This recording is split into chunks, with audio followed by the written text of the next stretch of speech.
Hey everyone!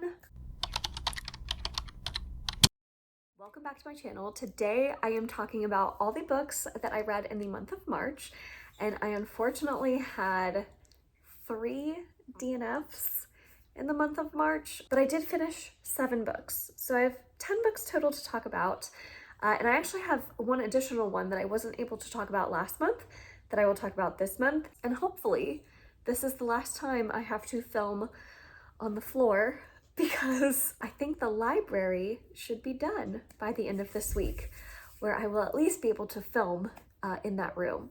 So anyways, let's get right into the books. With my wrap-ups, I always go in the order of my enjoyments, so starting from the books I enjoyed the least, working my way up to the books that I enjoyed the most, and I'm going to start with 3 DNFs. So the first one was Notorious Sorcerer by Davinia Evans.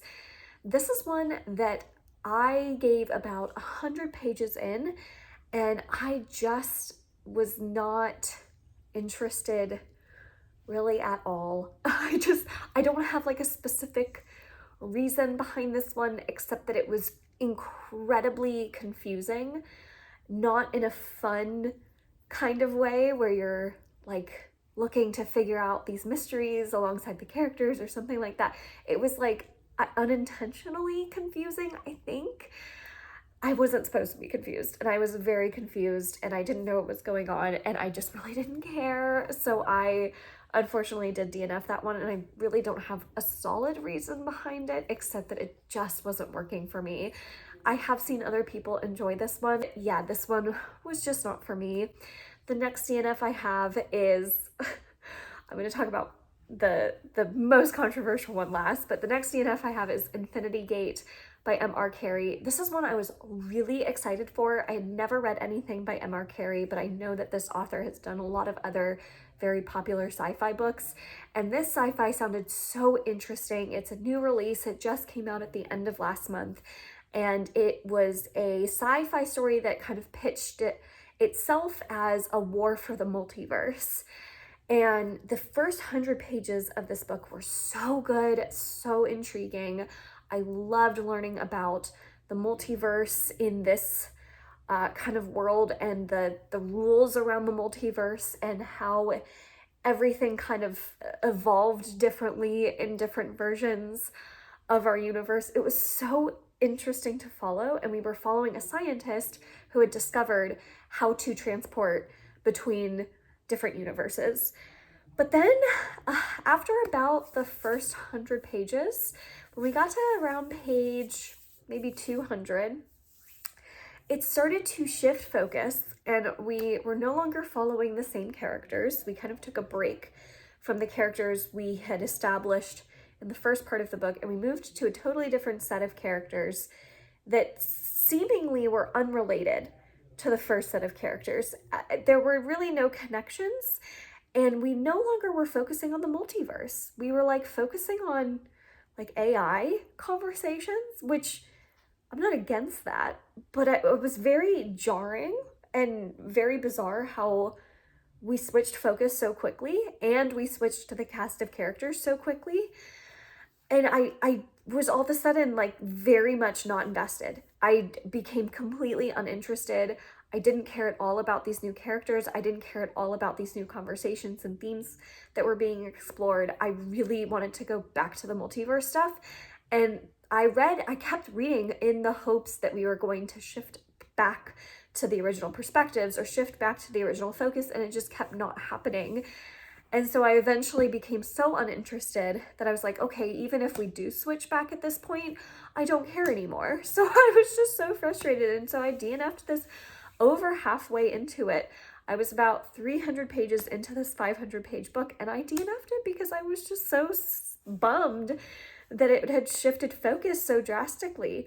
So this was one that unfortunately didn't work for me, but I think if this concept sounds intriguing to you, it might really work. It just, the shift in focus was a risk I think that the author took, and unfortunately it didn't pay off for me, but it might pay off for other people. And then finally my last DNF, and this is will be my most controversial one for sure.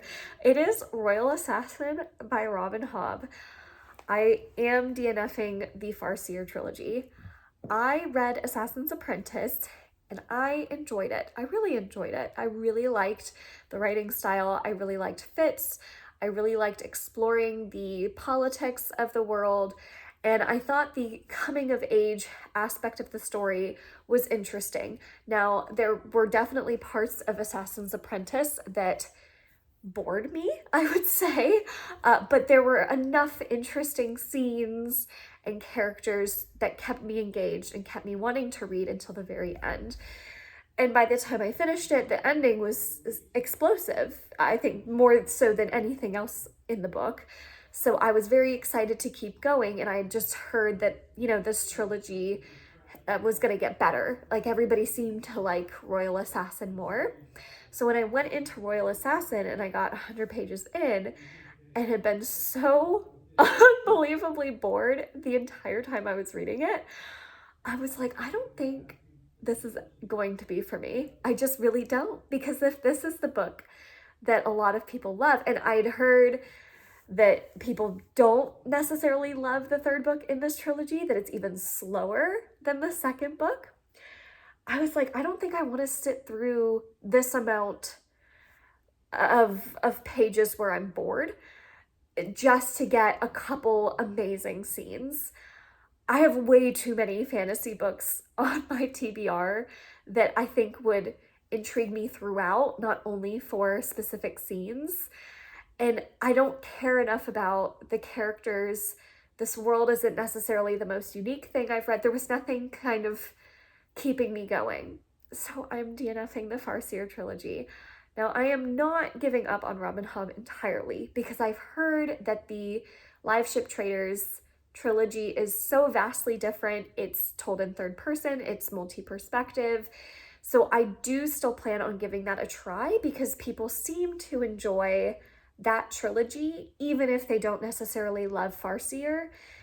And I really would love to love Rob and Hobb. I just was so incredibly bored by Farseer and was like, this, I don't want to be doing this. I don't want to be reading this.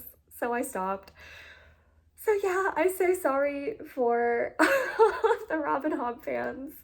And yeah, I'm just really bummed by this, because I was really, really hoping to love it and to understand why everyone loves this series so much. But alas, it was not for me. All right, so now let's talk about the books that I did finish. And let's start with my least favorite. So my least favorite book that I finished this month was unfortunately my patron pick.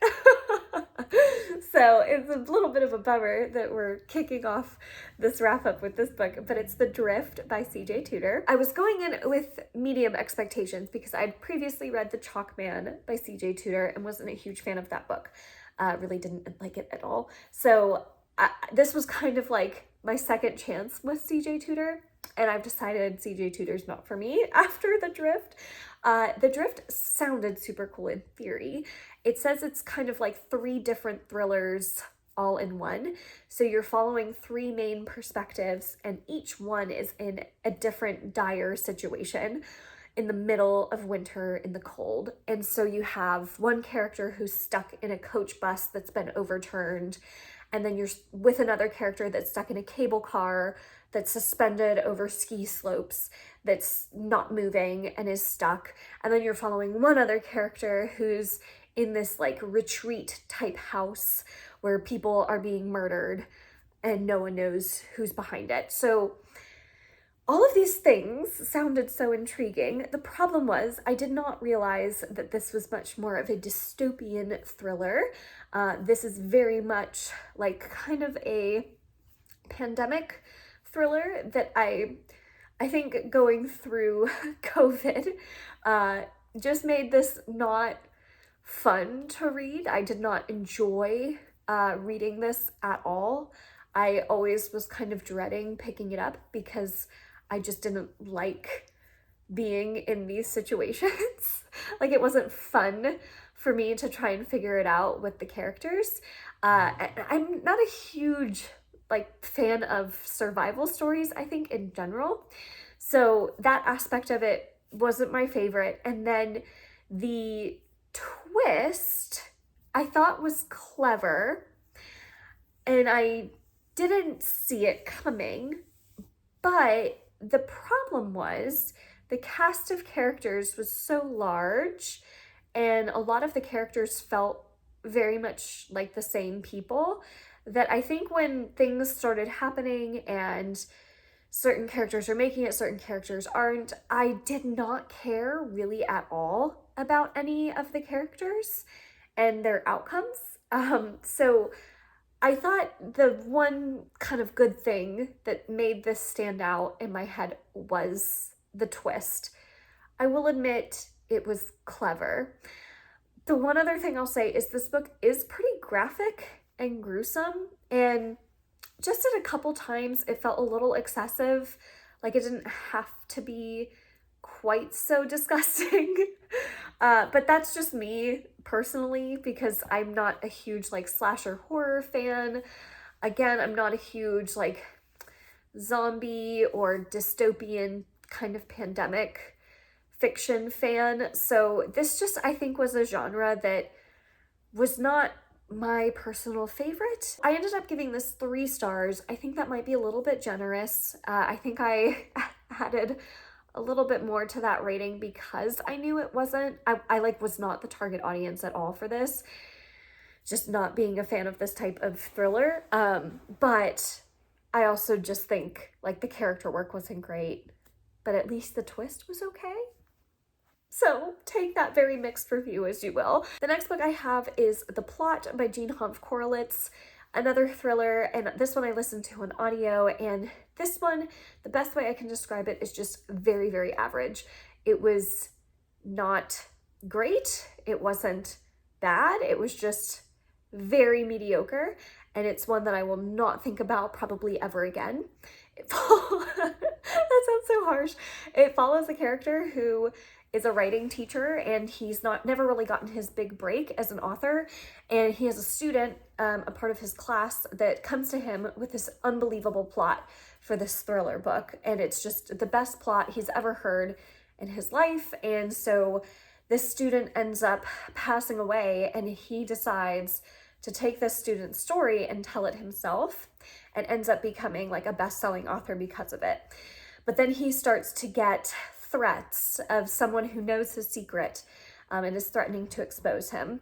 So that's kind of what you're following. And I will say, like, the twist at the end, I kind of saw it coming, and then there were certain aspects of it that I didn't, but it's fine. It was fine. It was a very slow build up. Like, the first half of the book, everything I told you like takes like at least 50% of the book to actually set up.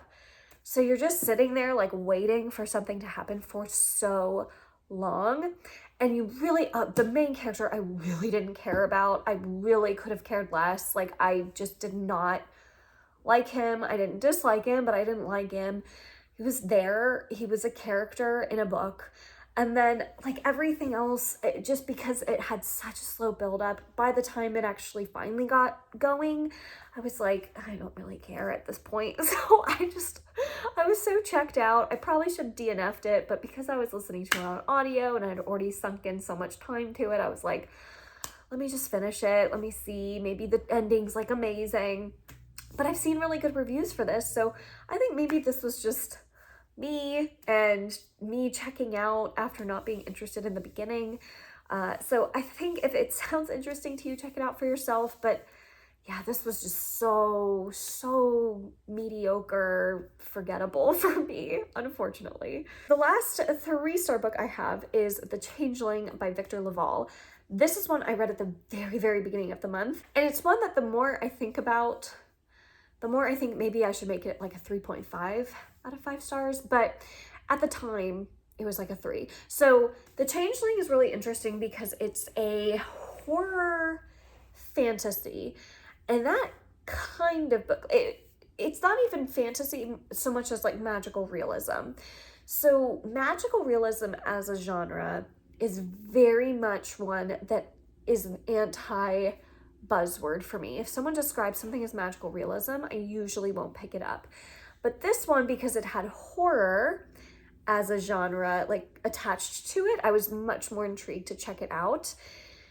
And the storytelling itself and the writing was really, really well done, but the focus, like the first half of this book was so good, and I was so intrigued by it. Even it being as dark as it was, I was so intrigued and I really liked it. And then we kind of shift focus and get it more in from like the horror into the magical realism in the second half of the book, and that's when it kind of lost me.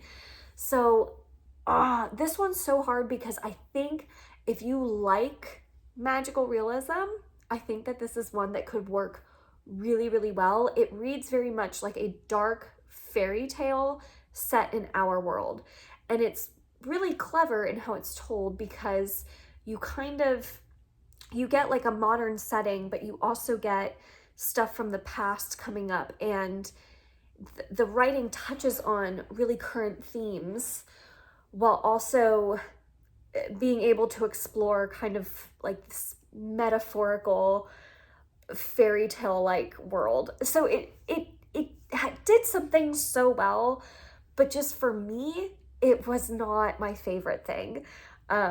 And again, I think it's just personal preference, me not loving magical realism.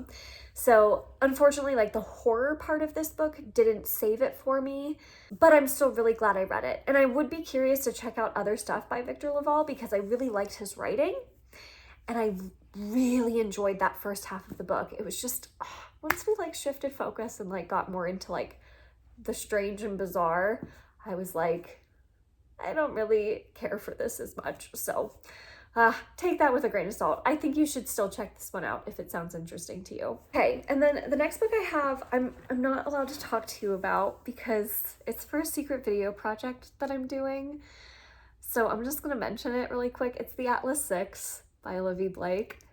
And I have a lot of thoughts on this one, but I can't say anything yet. So keep on the lookout for a video coming soon featuring this book. All right, the rest of the books I have are all 4 stars. So I had no 5 stars this month, but that's okay. Not every month has to have a 5-star in it. And I think 4 stars is still a very enjoyable read. So a lot of these books were featured in my Quest for My Favorite Fantasy Book vlog, so I'll link that down below just in case you haven't seen it yet. The first being The Ninth Reign by Jen Williams. This is the one that I actually finished in February, but because that project hadn't gone up yet, I didn't talk about it in that wrap up. So The Ninth Reign is bizarre, and I gave it 4 stars. It is so strange, very unique world building, very cool creatures. I really liked the characters, but the thing holding it back from being 5 stars was just how strange it was and how hard it was to kind of orient myself in the world. So it just took a while for me to get into it. But once I kind of figured stuff out, and the ending, some of the reveals and twists were so good. So once I got into it, I was enjoying it a lot more. It just took a while to get there. But I really liked a lot of stuff that's in this book, and it has like these creepy horror elements to it. It gets quite gruesome, so I appreciated that part of it as well. And then I also have The City of Brass by S.A. Chakraborty. This is one, again, was featured in that vlog. Really enjoyed it. I really like the world building in this one. The characters I really, really enjoyed. The magic was super interesting. The only thing holding it back once again from a 5-star is how complex the politics are. And it, like, I still don't quite have a grasp on like who likes who and who's an enemy of who. It's like the main plot of the book was easy to follow, but all of the background context that goes along with the main plot was really hard to figure out. And there's like different names for different people, and we're following like 1,000 years of history where alliances have changed, and we're like, wait, who likes who, and who's an enemy of who, and who destroyed who? It's quite confusing. So I think upon reread, I would enjoy this one more. And so maybe as I go further along in the book, I'll kind of, it'll all click a little bit better, but that first book was a little tough to like figure out. So besides that though, I really liked like the main plot of the book. I was really intrigued by, and I really liked the characters and the writing style and the world itself. It was just, I wish it was a little bit easier to like follow all of the different alliances. The last book featured in that vlog also got 4 stars, and that's The Justice of Kings by Richard Swan. This is one that is probably like the most traditional feeling fantasy book. It's like kind of that medieval setting, but it follows this character who is a justice, and that it means he is judge, jury, and executioner all in one, and he is going around and kind of addressing these different cases, and he's followed along by his apprentice who is writing his story and is our narrator of this story. And he is finally kind of getting to the point where he's a little in over his head, and he's kind of overestimating the power that he really has. And so he's a little bit blinded to some of the larger machinations that are going on behind his back. So you're kind of following this bigger conspiracy that's happening throughout this book as it builds up to the ending, and it's really interesting. So I really liked this one. I really liked the politics of it. I again liked the characters a lot, and I liked the way it was told in this reflective type style from the Justice's apprentice. I thought that that was a really clever choice, and I've heard that the second book is even better. So I'm really liking this one. Didn't give me that 5-star feeling, but it definitely has a lot of potential, and I'm excited to see where it's going, especially since I think magic is going to start playing a much bigger role in this world. And magic, the little bits of magic that we did get in the first book were really cool. So I'm excited to see that kind of continue to be built upon, hopefully. And then the last 4-star book I have is one I finished on the very last day of March, so I finally get to talk about it, and it is the final revival of Opal and Nev. This is one I listened to on audio, and I highly recommend the audiobook for it because if you didn't know, like Daisy Jones and the Six, it is told in interview style format where the audiobook is a full cast of narrators narrating each different character's perspective that we get in the book. This is one that I had on my 5-star prediction list, and unfortunately it didn't end up being 5 stars. It was 4, but 4 is still very good. I still really enjoyed this. And for me, the first half of this book was fantastic. I loved getting the backstory of Opal and Nev and how they came together and how they had their initial rise. I thought was so fascinating, and it just, they felt so much like real people. Like Dawnie Walton did such an amazing job of making them feel so incredibly real. But where this one kind of started to become a little bit less enjoyable was the second half, because the editor is a character in this book, and it makes sense why they're a character in this book, and it's the person who's actually writing and compiling all of these notes and writing this story about Opal and Nev, and she inserts herself a lot in the story, like more so than I was hoping for, because I didn't love the editor as a character. I really, like, every time she would interrupt and tell her part of the story, I was like, can we get back to focusing on Opal though, because Opal's really great. So I really like the editor parts of this story kind of made it drag a little bit for me. So that was kind of like the only thing that I wish hadn't been such a large focus in the story. And it did kind of, it felt like it took over quite a bit in the second half.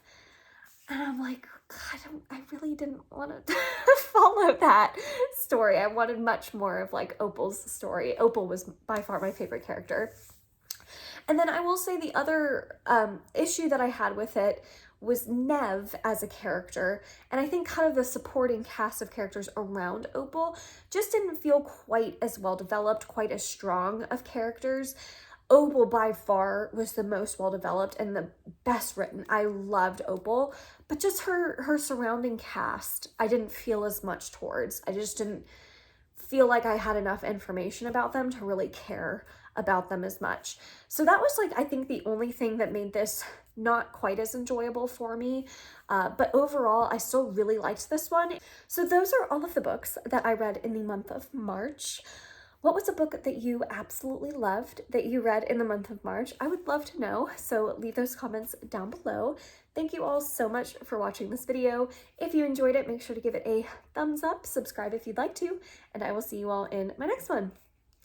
Bye!